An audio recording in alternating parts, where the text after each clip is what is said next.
Hey everyone, welcome to Bald Guy Money. I am Bald Guy, and this past Friday we saw a major sell-off on gold and silver. Now, this sell-off has got some people buying, it's got some people selling, some people freaking out, and some people saying, "I told you so." So in this video, we're going to have a debate. I am going to present the best arguments that gold and silver bears, so people who think metals are going down are using to explain why they think buying precious metals is a bad idea right now.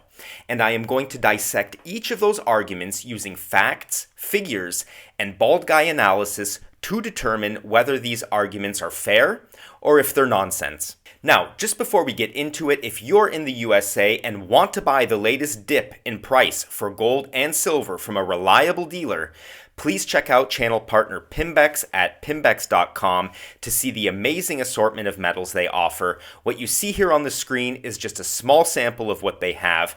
And for those of you who want to get some gold and silver in your IRA, remember that Pimbex can help. Call them for a free consultation at the number on the screen to find out how. Just please tell them you came from the Bald Guy Money channel. Okay, so digging right into this topic, the latest and greatest argument against gold and silver is China has stopped buying. It's the end of the bull market. Now, I'm not going to lie, this is a very legitimate criticism of gold and silver, and on the surface, the story seems very bearish, because a major part of what has fueled the move up in gold price, as well as the price of silver, has been the fact that the Chinese central bank has been buying up large amounts of gold, purchases which have increased the total aggregate demand and put pressure on supply.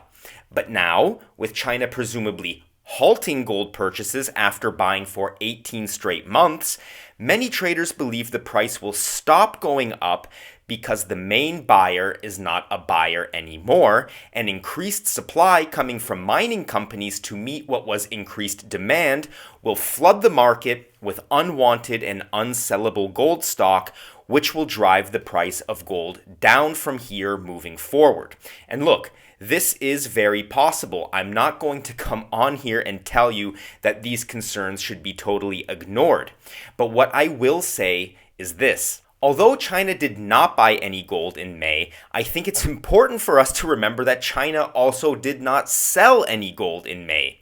In fact, this shift, if we can even call it a shift, shows us that recent Chinese purchases have taken a large amount of supply out of the market, possibly forever, or at least for the rest of my lifetime.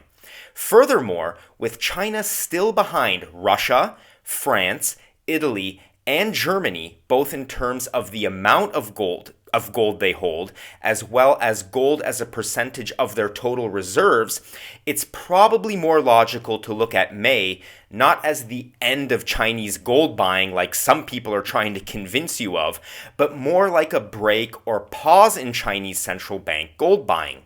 And I want to use this analogy because even the greatest and most disciplined bodybuilder of all time, some of you probably recognize him, Ronnie Coleman, who was also a police officer, by the way, took breaks in his training schedule to let his muscles recover. And this break we're seeing from China with respect to central bank gold buying may be a strategic pause to trigger a pullback in price that they can later take advantage of when they resume their gold buying. Because we shouldn't assume that the Chinese are stupid. That would be a stupid assumption to make. Or that the Chinese are willing to pay any price for gold. And that's a really good lesson for gold and silver stackers who don't pay enough attention to their price entry points. Because China is still sitting on a large amount of US treasuries. And they want to get the most bang for their buck. It's clear for them, so for China, along with other countries like Russia, that huge exposure to the US dollar creates certain risks in the case that they want to do something the US government opposes.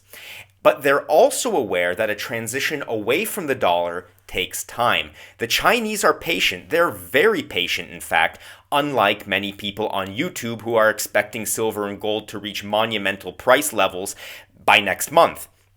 And what the Chinese know is they know that taking a break in their gold purchases will prevent the price from being bid up too high in the short term so they can benefit by having more gold in the long term. So, does this story scare me or make me bearish on metals? No, the answer is no. It's far too early to make a judgment on what China's true path forward will look like, but if it's one thing I'd be willing to bet on, it's that the path forward likely includes more gold and less US dollars, not more US dollars and less gold.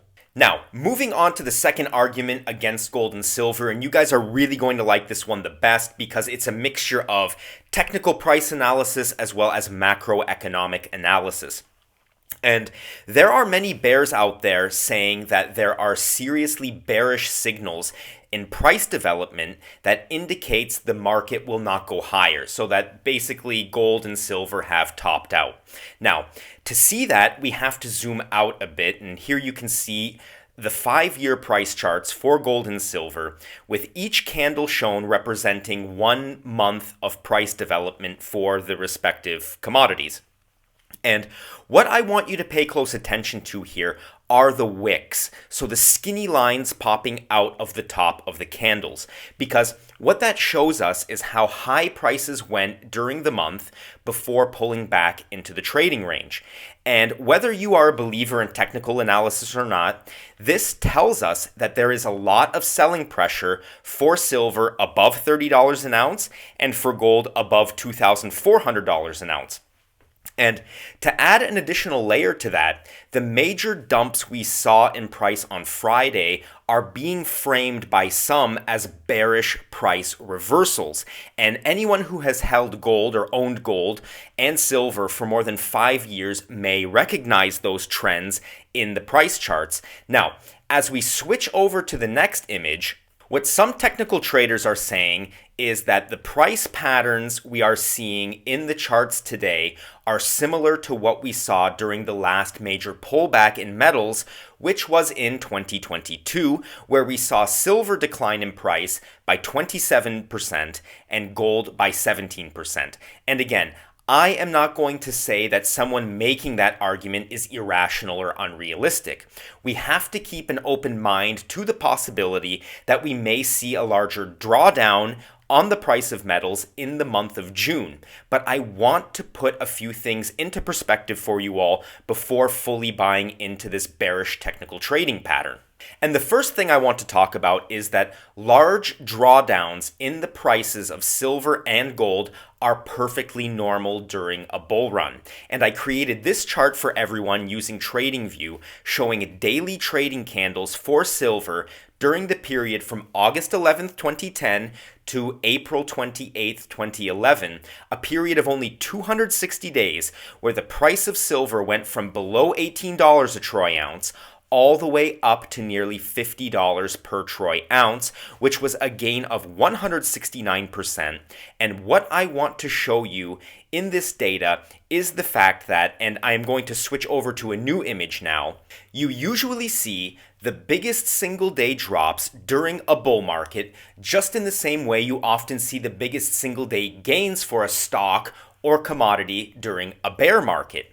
And in the case of silver, during its meteoric 169% rise over 260 days, we saw a period right in the middle of the bull market where we pierced and closed above the $30 price level multiple times, only to pull back below it before the major blow-off top happened. Additionally, please notice how you have 3 days marked on the chart here in the middle of the bull market where we pulled back more than 4.5% in a single day, with the first week of 2011, so the first week there of January 2011 marked here on the chart, where we saw a full 7.2% drop in the price of silver from above the $30 price level back below it. Now, as I alluded to earlier, I appreciate the fact that technicals are only one layer of the story. I always say that anyone who only looks at technical trading signs is often ignoring more than half of the picture. So I want to cover the macroeconomic differences between 2024 and 2022 in a moment. But just before that, I want to say that one of the best sayings in trading is, when in doubt, zoom out. Because when we look at the bigger picture, something I think the gold and silver bears are missing a little bit of, it's that despite this recent pullback in price, largely driven by the fact that one buyer simply skipped a month, we still have not closed the month of June. And we closed the previous month, so May, above $30 an ounce for silver and above $2,300 an ounce for gold. And whatever happens between now and the end of June is just volatility, where we may come back and test price support around the $28 level for silver, as you can see on the chart here, or even $2,160 per ounce for gold, which was my last YouTube price alert level. And that means for both silver and gold right now, there is minimal downside to the next price support level from here. And when we factor in the macroeconomic situation, and I am bringing up that chart that I showed you all earlier, but notice that I have added some additional context to this chart that a purely technical trader may ignore, because the trigger for that big drop in the price of metals back in 2022, and some of you may remember this, were interest rate increases when inflation was ripping upwards due to a long list of catastrophic decisions that were made during C19. And these catastrophic decisions, these were ones made not only in the United States by the Federal Reserve, but by central banks around the world. And what all of those interest rate increases did, starting from 2022, was it made metals a less attractive safe haven versus bonds, and it triggered an outflow of money from metals to bonds. And this is exactly what we saw on Friday when we saw the 2-year US bond yield spike up, which added a second layer to the pullback for gold and silver. And the reason for the spike was due to a US jobs report that was incorrectly interpreted by the market as a hot jobs report, which is being interpreted as we're going to see decreased chances of an interest rate cut in 2024. But what I want to say here, and please listen to this part carefully, is that this type of short-term thinking or short-term trading is not how real wealth is built or kept. And it's why we see big pullbacks even during a bull market. Now, I say this as I bring up a chart for gold during its major 2011 bull run, and this data here is from August 1st, 2010 to August 20th, 2011, where we saw the price of gold run up 61%. Now, apart from the larger drops during this run up in price that I've marked here on the chart for you all to see, it's important to understand what the macro trigger for the ultimate run up in price was. Because the price of gold had already been running up before that short time period I showed you in that snippet in the previous image, and that's because central bank interest rates were coming down. And what I want to highlight is the fact that we are entering a period right now in which interest rates will be coming down again. In fact, rates are already coming down in major economies around the world, including Canada and the Eurozone, which cut rates just this past week. And this is the definitive factor that makes what we are seeing in price action today more like the 2010-2011 bull run in metals than the 2022 run-up and pullback we saw in metals. Because if we pay attention to when gold really took off in 2011, it was around May, and that was the month after the federal funds rate basically became zero. And I don't think we need to see rates come down that much this time around because of how strong inflation still is around the world versus what it was back in the period from 2007 to 2011. All it's going to take this time around is to see rates start to come down. And once the federal funds rate gets near 0% adjusted to inflation, which we may see as soon as 2025, that is when we will see the real fireworks. And it's why I don't think we are seeing a long-term pullback in metals right now. Instead, what I think it is we're seeing is we are simply preparing ourselves for the next big move up. Now, if you're asking yourselves, how high can we go from here? Well, to answer that question, here are the price targets that I set for 2024 at the start of the year. And this image here is from a March video I did to show what I expected that to deliver in terms of a percentage return. And I still think these are great targets, but these are likely on the low end of what we're going to see in 2024, moving into 2025, especially if China reactivates purchases in June or July, which will cause another knee-jerk reaction, this time to the upside for gold and silver. So, in line with that thinking, I am going to update my 2024 price targets for gold and silver on my Patreon this week, and I will also be sharing my next buy price targets there too in Monday's newsletter. For those of you who are interested in seeing that, the link to join my Patreon is in the video description as well as the pinned comment. Now, moving on to this video's viewer question, it comes from a gentleman named Paul, and I blocked out Paul's last name there just for his privacy. Hello, Paul. Thank you so much for the question. And Paul asks if I think buying fractional gold pieces to fit his budget at 77 years old is a wise decision. So let me start by saying I have nothing against fractional gold. I've said that many times here on the channel. In fact, I buy it myself at moments when I'm unsure about the price, moments like now, in fact, because it keeps me on my purchase schedule, but also allows me to keep some cash in reserve just in case we pull back more in price. And I've brought out some of my fractional gold pieces, just a few of them. Some quarter-ounce Krugerrands. I brought out 3 of them for this video, as well as some half-ounce Britannias, so you can all see that I practice everything I preach on this channel. I always put my money where my mouth is, and I think it's important for everybody to know that when you're choosing a YouTuber to watch, specifically when it comes to matters related to finance. Now, getting back to it, what do I think about Paul stacking fractional gold at 77 years old? Well, usually I would say that metals are a great tool to supplement retirement income at that age, as you can sell them when you need a little extra cash. As it sounds, Paul, that you don't necessarily need that extra cash.